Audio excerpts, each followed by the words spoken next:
ഇന്നത്തെ എൻ്റെ recipe oil free ലഡുവാണ്. അതിന് വേണ്ട ഇൻഗ്രീഡിയൻസ്: കടലമാവ് 1 കപ്പ്, വെള്ളം 1/2 കപ്പ്, ഉപ്പ് 1/2 ടീസ്പൂണ്.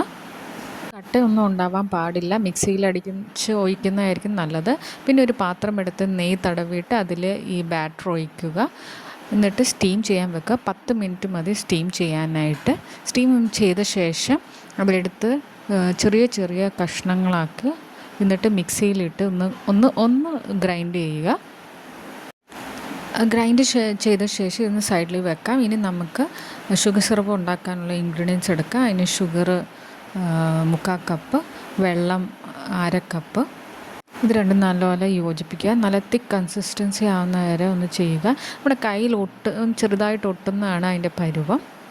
ഇതിലേക്ക് കുറച്ച് ആഡ് ചെയ്യുക, കളറ് വേണമെങ്കിൽ മതി. പിന്നെ 1/2 ടീസ്പൂൺ ഏലക്കായ, 1/2 ടീസ്പൂൺ പൊടിച്ചത് ആഡ് ചെയ്യുക. നെയ്യ് 1 ടീസ്പൂണും കൂടെ അതിൽ യോജിപ്പിക്കുക. ഇതുപോലെ ഷുഗറെല്ലാം നല്ലപോലെ അതിൽ പിടിച്ച് കഴിയുമ്പോൾ നമുക്ക് അതിന് ഡെക്കറേറ്റ് ചെയ്യാനായിട്ട് കുറച്ച് നട്ട്സും റേസിൻസും എല്ലാം കൂടെ ആഡ് ചെയ്യുക. ഇനി കുറച്ച് നെയ്യ് കയ്യിൽ തടവിയിട്ട് അത് ചെറിയ ബോൾസ് ആക്കുക. എൻ്റെ റെസിപ്പി എല്ലാവർക്കും ഇഷ്ടപ്പെട്ടെങ്കിൽ like and subscribe my channel.